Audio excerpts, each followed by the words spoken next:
आप सभी का स्वागत करती हूँ एक बार फिर से हमारी ज्ञान एक संसार चैनल पर। मैं आपको बताना चाहता हूँ द्रौपदी को क्यों मिले 5 पति, क्या करती थी पांचों पांडव के साथ। और वीडियो चालू होने से पहले मेरी चैनल को सब्सक्राइब और वीडियो को लाइक, कमेंट और वीडियो को शेयर जरूर करें। महाभारत के अनुसार द्रौपदी राजा द्रुपद की बेटी और पांडवों की पत्नी थी।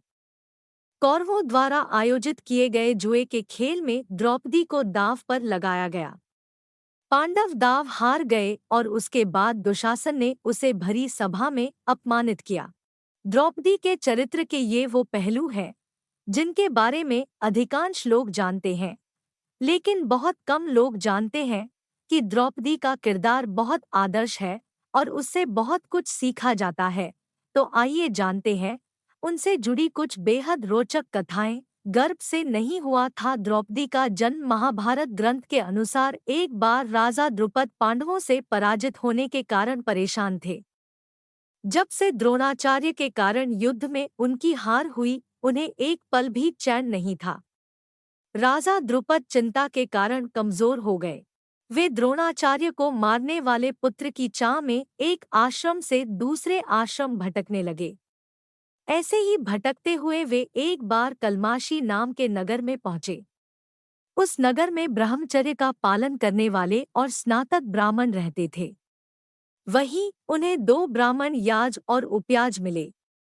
उन्होंने पहले छोटे भाई उपयाज से अपने लिए पुत्र प्राप्ति हवन करने के लिए प्रार्थना की। फिर उपयाज के कहने पर उन्होंने याज से प्रार्थना की। उसके बाद याज ने राजा द्रुपद के यहाँ पुत्र प्राप्ति के लिए हवन करवाया। उस अग्निकुंड से एक दिव्य कुमार प्रकट हुआ। वह कुमार अग्निकुंड से निकलते ही गर्जना करने लगा। वह रथ पर बैठकर इधर-उधर घूमने लगा। उसी वेदी यानी हवन कुंड से कुमारी पांचाली का भी जन्म हुआ। पांचाली यानी राजा द्रुपद की पुत्री द्रौपदी कमल की पंखुड़ी के जैसी आंखों वाली, नीले नीले घुंघराले बालों व कोमल होंठों वाली थी। उसका रंग सांवला था। ऐसा लगता था मानो कोई देवांगना मनुष्य शरीर धारण करके सामने आ गई हो। इसके बाद ब्राह्मणों ने दिव्य कुमार व कुमारी का नामकरण किया। उन्होंने कहा यह कुमार असहिष्णु और बलवान व रूपवान होने के साथ ही कवच कुंडल धारण किए हुए है। इन पर अग्नि का प्रभाव दिखाई देता है, इसलिए इनका नाम धृष्टद्युम्न होगा। यह कुमारी कृष्ण वर्ण की है, इनका नाम कृष्णा होगा। द्रौपदी को क्यों मिले 5 पति? द्रौपदी पूर्व जन्म में एक बड़े ऋषि की गुणवान कन्या थी। वह रूपवती, गुणवती और सदाचारिणी थी, लेकिन पूर्व जन्मों के कर्मों के कारण किसी ने उसे पत्नी रूप में स्वीकार नहीं किया। इससे दुखी होकर वह तपस्या करने लगी। उसकी उग्र तपस्या के कारण भगवान शिव प्रसन्न हुए और उन्होंने द्रौपदी से कहा तू मनचाहा वरदान मांग ले। इस पर द्रौपदी इतनी प्रसन्न हो गई कि उसने बार बार कहा मैं सर्वगुणयुक्त पति चाहती हूँ। भगवान शंकर ने कहा तूने मनचाहा पति पाने के लिए मुझसे 5 बार प्रार्थना की है, इसलिए तुझे दूसरे जन्म में एक नहीं 5 पति मिलेंगे। तब द्रौपदी ने कहा मैं तो आपकी कृपा से एक ही पति चाहती हूँ। इस पर शिवजी ने कहा मेरा वरदान व्यर्थ नहीं जा सकता है, इसलिए तुझे 5 पति ही प्राप्त होंगे। द्रौपदी का किरदार क्यों है महत्वपूर्ण? महाभारत के अनुसार द्रौपदी सुंदर होने के साथ ही बहुत बुद्धिमान स्त्री रही होगी। जब भी पांडव कमजोर पड़े या उन्हें कोई निर्णय लेने में संकोच हुआ, द्रौपदी ने हमेशा एक पत्नी का कर्तव्य निभाया। वो ये बखूबी जानती थी कि उसे कब कितना और कहाँ बोलना है। द्रौपदी ने नहीं कहा अंधे का पुत्र अंधा। महाभारत के सभापर्व में मिले वर्णन के अनुसार इंद्रप्रस्थ में आकर राजा युधिष्ठिर ने राजसूय यज्ञ का आयोजन किया, जिसमें हस्तिनापुर से दुर्योधन अपने बंधुबांधवों सहित उपस्थित हुआ। इस यज्ञ में दूर दूर देशों के राजा महाराजा भी आए हुए थे। यहाँ पर दुर्योधन को महल के निरीक्षण के समय तब उपहास का पात्र बनना पड़ा। एक दिन की बात है, राजा दुर्योधन उस सभा भवन में भ्रमण करता हुआ स्फटिक मणिमय स्थल पर जा पहुंचा। वहां जल की आशंका से उसने अपने वस्त्र ऊपर उठा लिए। उसके बाद वह सभा में दूसरी ओर चक्कर लगाने लगा और एक स्थान पर वह गिर पड़ा। इससे वह मन ही मन बहुत लज्जित हुआ। फिर स्फटिक मणि के समान स्वच्छ जल से भरी सुशोभित बावली को स्थल मानकर वह वस्त्रों सहित जल में गिर पड़ा। इस दृश्य को देखकर भीम, अर्जुन, नकुल और सहदेव इस पर हंसने लगे। दुर्योधन उपहास नहीं सह सका। महाभारत के सभापर्व में इस घटना का इतना ही उल्लेख है। इस ग्रंथ में ये कहीं वर्णित नहीं है कि महारानी द्रौपदी राजा दुर्योधन को कहीं मिली और उन्होंने उनका उपहास किया। अपनी इन विशेषताओं के कारण थी पतियों की प्रिय एक पत्नी को किस तरह अपने पत्नी धर्म का पालन करना चाहिए, इसका द्रौपदी से अच्छा उदाहरण नहीं हो सकता है। महाभारत में एक दृश्य है जहां सत्यभामा द्रौपदी से मिलने आई है और दोनों आपस में बातचीत कर रही हैं। सत्यभामा ने द्रौपदी से पूछा कि सखी, मैं देखती हूँ कि तुम्हारे पति पांडव तुम्हारे वश में रहते हैं, वे सभी तुम्हारे अधीन हैं। सो आप ये रहस्य मुझे भी बताएं कि आपके 5 बलशाली पांडव पति आपका इतना सम्मान क्यों करते हैं।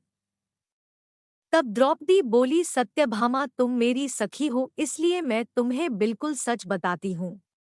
मैं अहंकार और क्रोध से दूर रहती हूँ।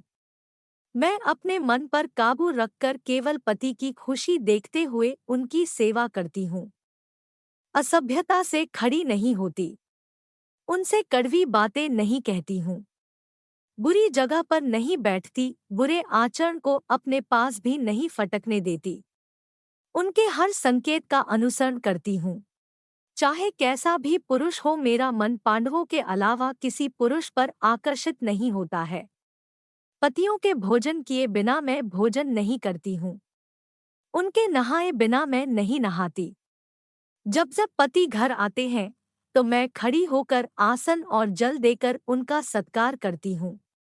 मैं बातचीत में किसी का तिरस्कार नहीं करती, समय पर भोजन बनाती हूँ और सभी को प्रेम से खिलाती हूँ। मेरे पति जिस चीज को नहीं खाते, नहीं पीते, सेवन नहीं करते हैं, उनसे मैं भी दूर रहती हूँ। मेरी सास ने मुझे जो भी धर्म बताए हैं, मैं उनका पालन करती हूँ। विपरीत समय में अपने पति का हर संभव सहयोग करती हूँ। रिश्ता कोई भी हो करे, पूरा विश्वास कहते हैं। किसी भी रिश्ते की बुनियाद विश्वास होता है। द्रौपदी का चित्रण हमें महाभारत में एक ऐसी पत्नी के रूप में मिलता है जो हर परिस्थिति में अपने पति पांडवों पर आंख मूंद कर विश्वास करती है। फिर चाहे पति द्वारा दाव पर लगाया जाना हो या जयद्रथ द्वारा अपहरण या कीचक का बुरी नजर डालना, द्रौपदी ने कभी अपना विश्वास नहीं डगमगाने दिया। एक बार की बात है, पांडव द्रौपदी को आश्रम में अकेला छोड़कर धौम्य ऋषि के आश्रम चले गए थे। उस समय सिंधु देश का राजा जयद्रथ विवाह की इच्छा से शाल्व देश जा रहा था। जयद्रथ और उसकी सेना उस समय धौम्य ऋषि के आश्रम के पास से गुजरे। जयद्रथ की नज़र आश्रम के बाहर अकेली खड़ी द्रौपदी पर पड़ गई। वह उस पर मोहित हो गया। उसने द्रौपदी के पास जाकर पूछा, है सुंदरी, तुम कौन हो? तुम्हारा पति कौन है या तुम कोई दिव्य कन्या हो? जब द्रौपदी ने अपना परिचय दिया और कहा कि मैं महाराज द्रुपद की पुत्री कृष्णा हूँ और मेरे पति पांडव हैं, यह सुनकर जयद्रथ बोला कि उन पांडवों के पास कुछ भी नहीं है। वे अब वनवासी हो गए हैं। तुम मुझसे विवाह कर लो और महलों का सुख भोगो। द्रौपदी ने उसे धिक्कारा और कहा, वीर होकर ओछी बात करते हो, तुम्हें लज्जा नहीं आती? अरे दुष्ट, तू मेरे पति पांडवों को नहीं जानता, वे तेरी सेना को आसानी से परास्त कर देंगे। यह सुनकर जयद्रथ बोला, मेरे पास इतना सेना बल है कि मैं पांडवों को धूल चटा दूंगा। अब तुम्हारे सामने 2 रास्ते हैं, या तो सीधी तरह से रथ में बैठ जाओ या पांडवों के हार जाने पर मेरे सामने गिड़गिड़ाने को तैयार हो जाओ। द्रौपदी ने कहा, मेरा बल, मेरी शक्ति महान है, मुझे अपने ऊपर विश्वास है, तुम्हारे जोर जबरदस्ती करने पर भी मैं तुम्हारे सामने नहीं गिड़गिड़ाऊंगी। एक रथ पर एक साथ बैठकर श्री कृष्ण और अर्जुन आएंगे। जब भीम तेरी तरफ गदा लेकर दौड़ के जब नकुल और सहदेव तुझ पर टूट पड़ेंगे, तब तुझे पश्चाताप होगा। यह सुनते ही जयद्रथ द्रौपदी को घसीटने लगा। द्रौपदी ने उससे कहा, मेरे कुरुवंशी पति शीघ्र ही मुझसे मिलेंगे और तुझे परास्त करेंगे। जब पांडव फिर से आश्रम पहुंचे तो दासी ने उन्हें बताया कि जयद्रथ ने द्रौपदी का अपहरण कर लिया। यह सुनकर पांचों पांडव द्रौपदी की खोज में निकल पड़े। जब उन्होंने द्रौपदी को जयद्रथ के रथ पर बैठे देखा तो वे आग बबूला हो गए। उन्होंने जयद्रथ और उसकी सेना पर आक्रमण कर दिया। सारी सेना डरकर भाग गई।